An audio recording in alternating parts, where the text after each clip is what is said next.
3 weeks before Dolores Cannon died, something happened in her final session that nobody in that room ever fully recovered from. She had spent 45 years retrieving secrets from the deepest layers of human consciousness. She had sat with thousands of people. She had documented more spiritual knowledge than most institutions accumulate in centuries. And yet in that final session, she stopped mid-sentence. She looked around the room slowly, the way someone looks when they are memorizing a place they know they are leaving. And then she said something so quiet, so stripped of everything except raw urgency, that the people who were there still cannot repeat it without their voice changing. She said, "I'm not afraid of where I'm going. I'm afraid you didn't understand what I was trying to tell you." The room went completely silent. Not the polite silence of an audience waiting for what comes next, the silence of people who had just felt something pass through them. Before I tell you what she meant, before I share what she considered so urgent, she spent her final weeks trying to make sure it reached the world. I need you to do something right now. Place one hand on your chest. Feel that steady, faithful rhythm, that warmth, that quiet insistence on your survival. And ask yourself this, completely honestly. Have you been feeling it? That pressure from the inside. That sense that there is something larger you are supposed to understand, supposed to remember, and that somehow in the rush of ordinary life, you keep almost reaching it and losing it again.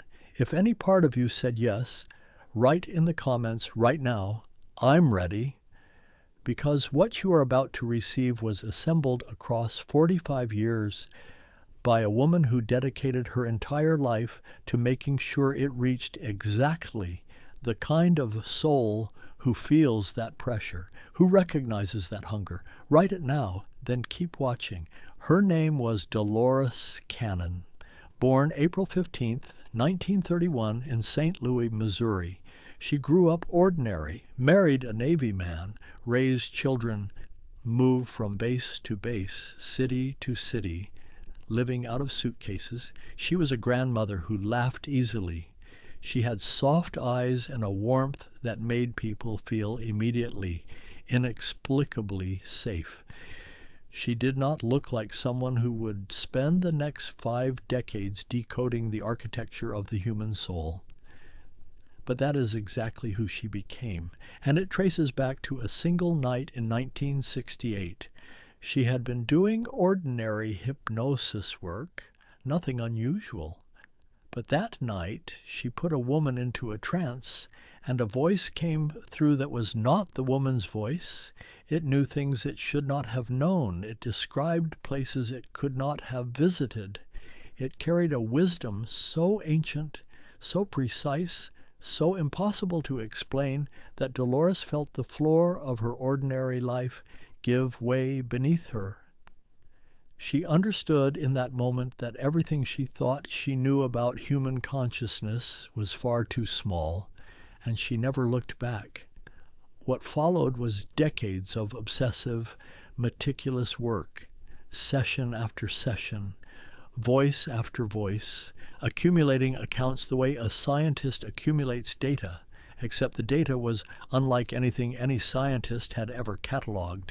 She developed her own method, quantum healing hypnosis technique, QHHT, a process that bypassed the anxious surface of the mind and dropped directly into what she called the subconscious.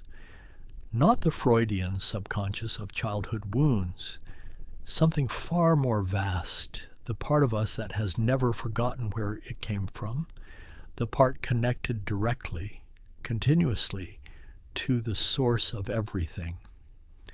Through that part of thousands of people, she built something the world had never seen, a map, a complete cross-referenced map of the soul's journey, across lifetimes, across dimensions, across the full breathtaking arc of a consciousness that does not begin at birth and does not end at death. She wrote 19 books: The Convoluted Universe, The Three Waves of Volunteers, Between Death and Life. Books not written so much as received, transcribed from the depths of human consciousness across decades of devoted work.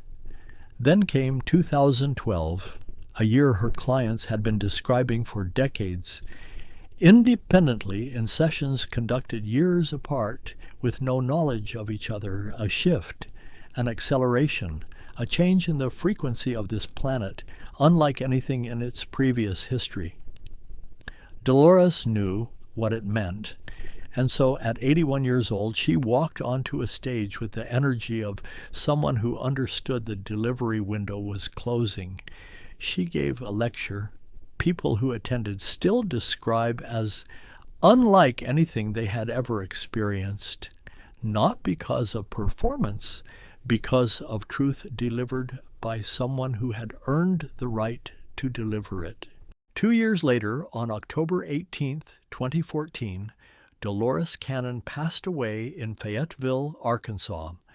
She was 83 years old, and the final transmission of her life was already sealed into history, waiting for exactly the right moment to reach exactly the right soul. For a moment exactly like this one, if something in this story is landing somewhere real, press like, not for the algorithm, as a signal to yourself that you are ready to go deeper, because what she discovered in her final years, what she considered so urgent, she whispered it with her last breath of energy, is not what anyone expected her to say. People expected more techniques, more data, more answers about dimensions and past lives and the mechanics of what happens when the body finally releases the soul, more of what she had always given.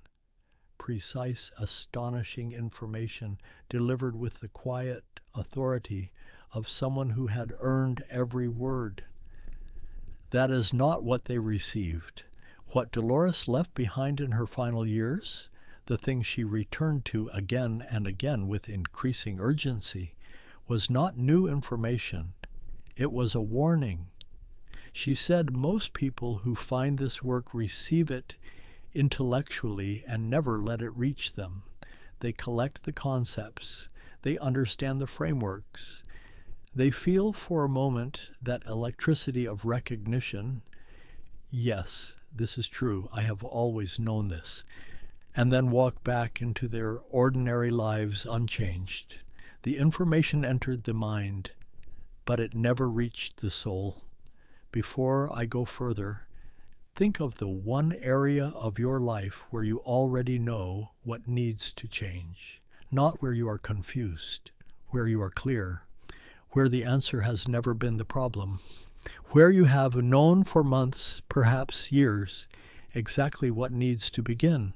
And yet, somehow, nothing has moved. You know the one. Write in the comments, I know what needs to change. Don't write what it is. Just the honest acknowledgement, because that small act of honesty is actually the beginning of everything Dolores spent her life pointing toward.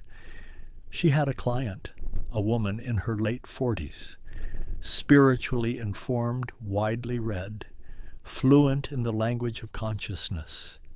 By every external measure, one of the most awakened people Dolores had ever sat across from. In the deep state, what emerged was not wisdom. It was exhaustion, a soul-level exhaustion that had nothing to do with the body, the weight of carrying enormous understanding without ever allowing it to become anything. The subconscious spoke through her and said something Dolores repeated many times in her final years. She has been preparing to live for so long that she forgot to begin. The room went quiet when she first shared this publicly, because everyone recognized themselves in it.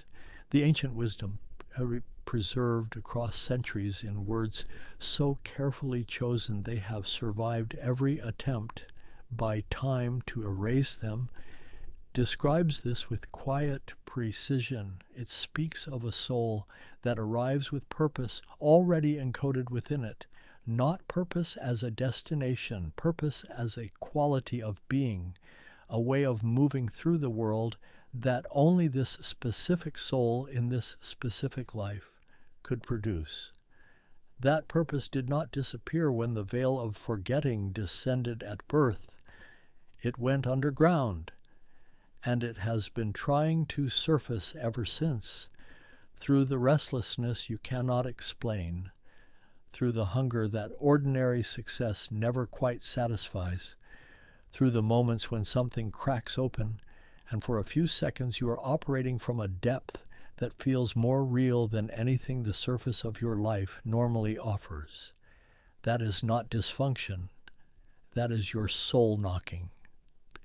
Dolores spent 45 years listening to what souls say when the surface mind finally steps aside, and what they say, with a consistency across thousands of people, she described as the most humbling thing she ever witnessed, is not complicated. They do not speak of regret over failures. They speak of regret over smallness, over years spent waiting for permission that was never going to come from outside, over the version of themselves they could sense, could almost touch, pressing against the inside of their chest like something desperate to be born, that they kept postponing, kept qualifying, kept telling themselves they would step into eventually. The eventually never arrived. The bridge, she believed, was not more information. It was a single act, repeated daily, in the small moments where nobody is watching. The act of choosing, in the completely ordinary texture of a regular Tuesday, to respond from the deepest true version of yourself rather than the smallest frightened one, not perfectly, not permanently, just once, and then again. And then again, the soul transforms not in the grand moments, but in the accumulation of small ones. Tonight, before the day closes, sit with this question. Let it land somewhere below thought. Where in my life have I been preparing to live instead of actually living? Don't answer quickly. Let it settle the way sediment settles when you stop stirring. And notice what surfaces, because the answer that arrives quietly, without drama, is not your mind speaking. It is the part of you that has never forgotten why you came. By the time Dolores reached her 70s, very little surprised her anymore. She had heard it all, memories from ancient civilizations, accounts of existence between lives described with the precision of someone giving directions to a place they visited last week. Souls who recalled choosing their current body with the calm clarity of a business decision. She was not easily shaken. So when something began threading through her final sessions with an insistence she could not ignore, the people around her paid attention. Because Dolores Cannon did not pause easily, what she found was not a new dimension, not a new category of past life. It was a pattern, emerging session after session, city after city, person after person who had never met each other, never read the same books, never compared notes, all describing the same thing. A message about now. Place your hand on your chest and write in the comments, I chose to be here, not as certainty, as an open door, because what comes next requires that door at least slightly ajar. She called them volunteers. Souls who had not been scheduled to incarnate on earth at this time, souls existing in higher realms, states her clients described as effortless, luminous, completely free of the density and pain that defines physical existence, who chose to leave all of that behind. for this, for the grinding difficulty of a human life, for the veil of forgetting, for decades of feeling profoundly, inexplicably out of place, like they arrived in the wrong world, speaking the wrong language, surrounded by people operating by rules that made no instinctive sense to them. They chose it anyway, because something was happening on Earth that required help from the inside, a shift in consciousness so fundamental that it needed souls carrying specific frequencies this world desperately needed more of, already embedded within the human population, and so they volunteered, knowing they would forget. Coming anyway. The ancient wisdom carried in words preserved across centuries describes this with a precision that stopped even Dolores. It speaks of souls deployed into specific eras, not randomly, not arbitrarily, but with the exactness of someone who understands that the right soul in the right moment changes everything. It describes what happens to these souls when they arrive, the alienation, the searching, the persistent feeling of homesickness for a place they cannot name, a frequency they cannot find, a tribe that always seems to exist just beyond the edge of every room they enter. The ancient wisdom did not pathologize this. It named it, the homesickness of a soul that remembers beneath all conscious awareness what it left behind in order to be here. Her final sessions revealed these souls were struggling not with ordinary human problems, with something that had no name in any clinical manual, the weight of carrying a frequency in a world not yet tuned to receive it. Imagine broadcasting a signal continuously, faithfully, without interruption, with no external confirmation that anyone is picking it up, no evidence the transmission is landing, no proof the sacrifice of leaving a higher realm for this dense, difficult, beautiful world is producing anything at all. That is what she found, session after session. Souls of extraordinary capacity, genuinely carrying light in amounts visible even through the medium of hypnosis, exhausted by the invisibility of their own contribution.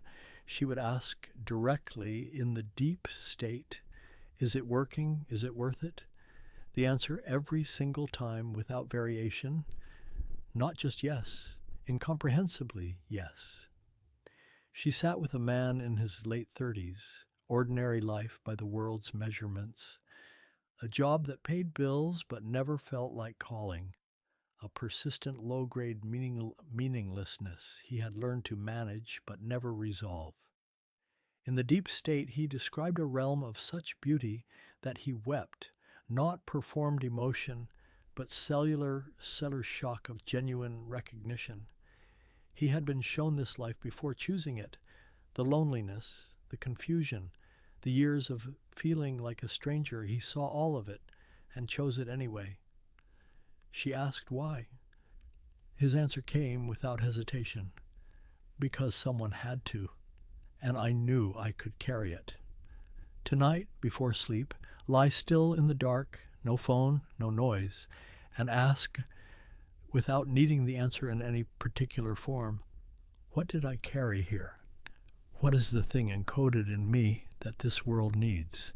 Not the version of me that performs and waits for permission, but the actual frequency I was built to transmit. Don't force it.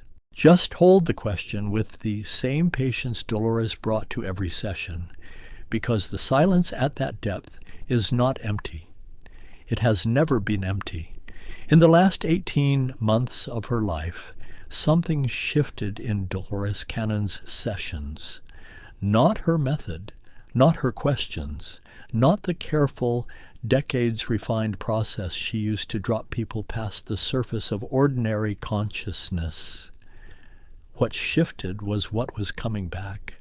For years, her sessions had covered the full breadth of the soul's journey, past lives, between life states, soul contracts, the mechanics of choosing a body, a family, a set of circumstances precisely calibrated for growth.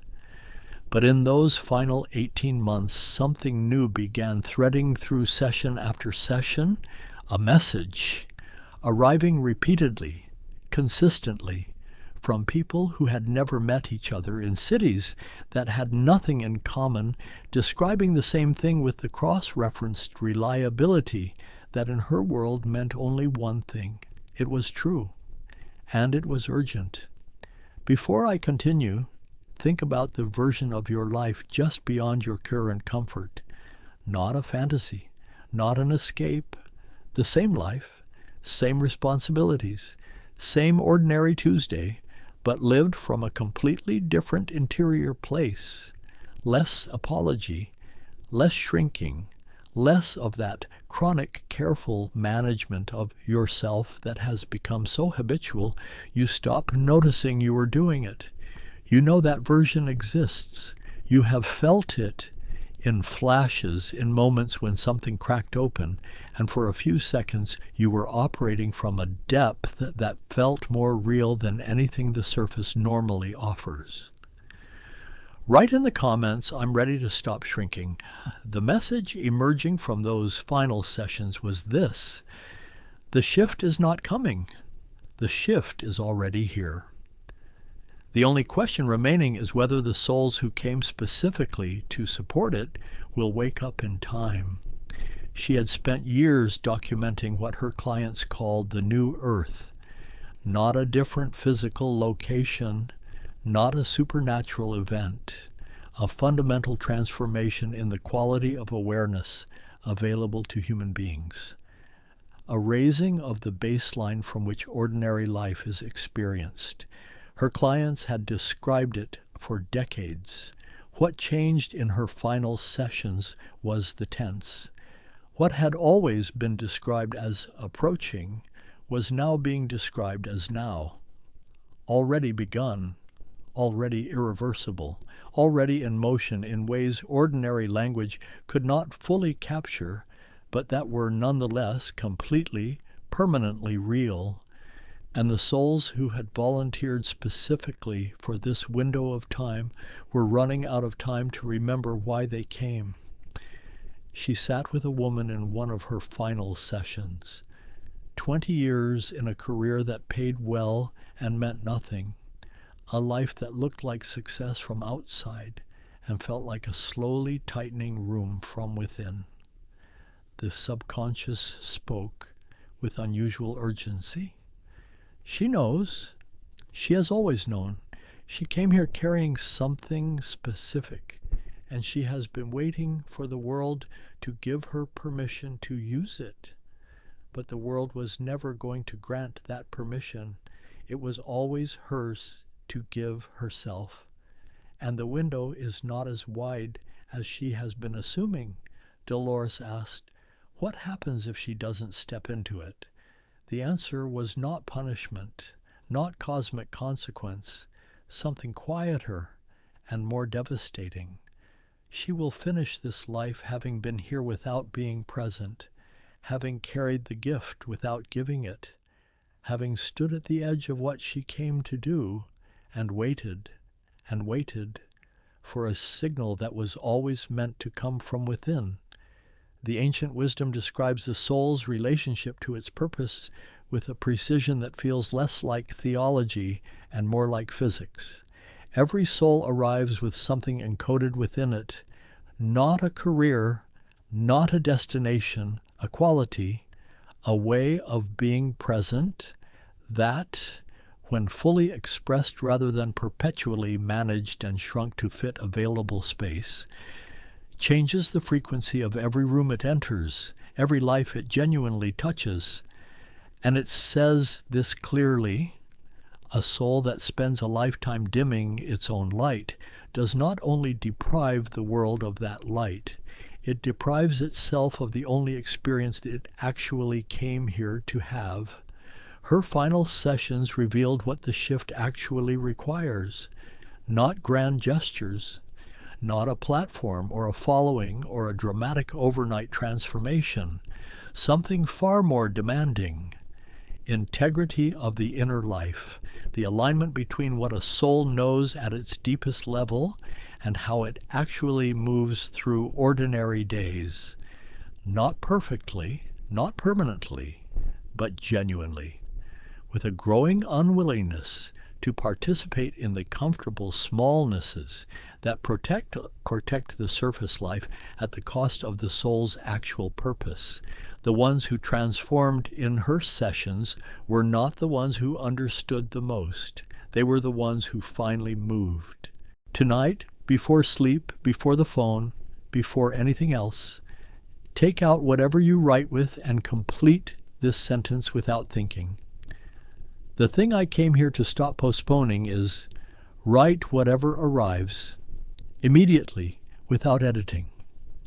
Then read it back, not with analysis, not with the familiar list of reasons why it isn't practical or the timing isn't right. Just read it, and let the part of you that answered puntum before the mind could intervene be seen, even if only by you, even if only for 30 seconds. That part has been waiting a very long time to be acknowledged. On October 18th, 2014, the world lost Dolores Cannon. But the people closest to her in those final weeks will tell you something the obituaries never captured. She was not afraid, not with performed courage, not with brittle bravery, with the genuine, cellular, unperformable peace of someone who had spent 45 years looking behind the curtain of physical existence and knew, not as belief, not as hope, knew what was waiting on the other side. She had heard the descriptions too many times, from too many independent voices, with too much consistency to carry even a trace of the doubt that haunts most human beings approaching the end of their chapter here. She knew where she was going. She was not worried about herself. She was worried about the message, whether it had reached enough people, whether it had landed not as interesting spiritual content, but as the cellular, life-reorganizing truth it actually was. That final worry, that loving, urgent concern for the people she was leaving behind, is the most important thing she ever communicated, because it tells you exactly how seriously she took what she had found. Write this in the comments before we continue. Not for engagement, not for the algorithm, because the act of writing it makes it real in a way passive watching cannot. She was right about me. Here is the final message, the one she returned to in her last years with increasing frequency, the through line of everything, the single truth that, if removed, the entire architecture of her life's work loses its foundation. It is not complicated. You are not a human being having an occasional spiritual experience. You are a spiritual being, vast, ancient, continuous, fundamentally indestructible, having a temporary human experience. The difference between those two sentences is not semantic. It is the difference between an entire life. Because here is what changes when that truth moves from intellectual understanding, where most people keep it, filed neatly alongside other interesting ideas, never fully inhabited, to lived, cellular, moment-to-moment reality. Everything, the way you respond to failure, changes, because failure, from the vantage point of a soul on a long journey with a specific curriculum, is not evidence of inadequacy. It is data, precise feedback from a system designed not to punish, but to teach.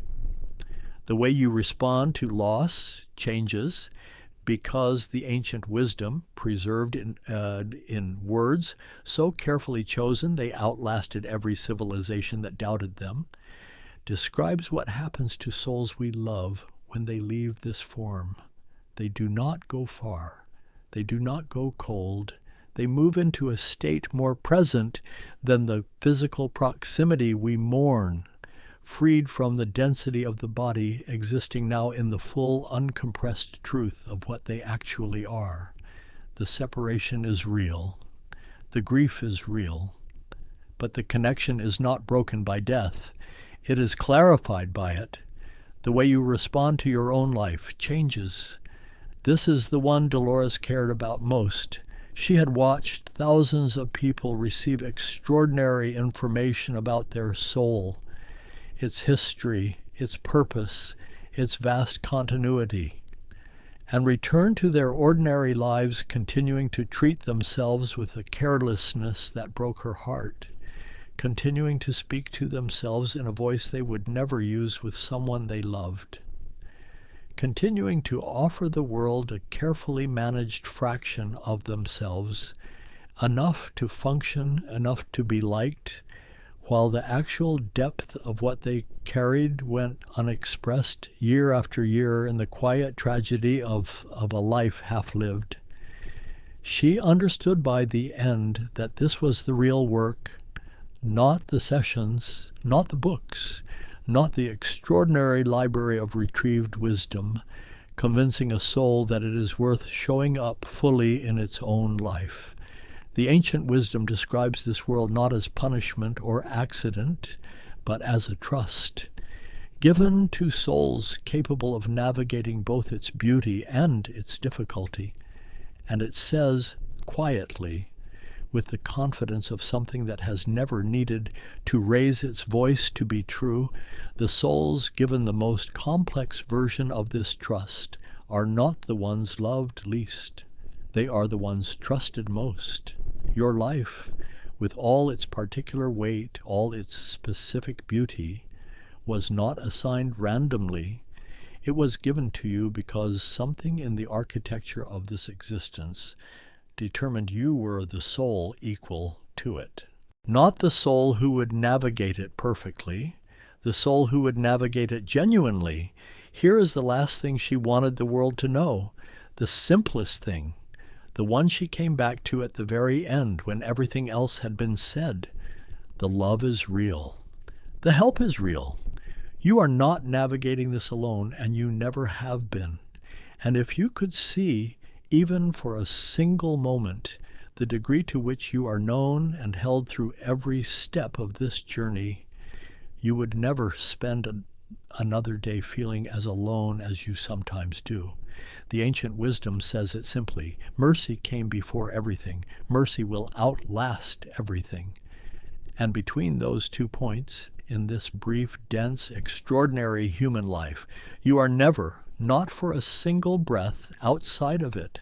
Tonight, just before sleep, let the resistance drop for 30 seconds and feel what is already there beneath it, the steadiness, the presence, the quality of being completely known without needing to explain or perform or justify yourself to receive it. It has been there every night of your life. You are only now learning to stop being too busy to notice. You did not find this transmission by accident. Dolores Cannon spent 45 years proving that, session after session, voice after voice, all confirming the same thing with the wearying consistency of something that simply refuses to stop being true. There are no accidents, only a universe guiding souls toward exactly what they need, at exactly the right moment, in exactly the form they are ready to receive. You are in that guidance right now. You have always been in it. The only thing that ever changes is whether a soul is awake enough to recognize it. You are awake enough. That is why you are here. If this transmission reached somewhere in you that ordinary content does not reach, this channel exists for exactly that, not to entertain, not to inform, to gather the souls who are done with the surface, who are ready to stop treating their awakening as a hobby and start living it as the most important work of their lives. Subscribe not because a notification improves your day, but because something in you recognizes this frequency is worth staying tuned to. and you have spent long enough turning the dial.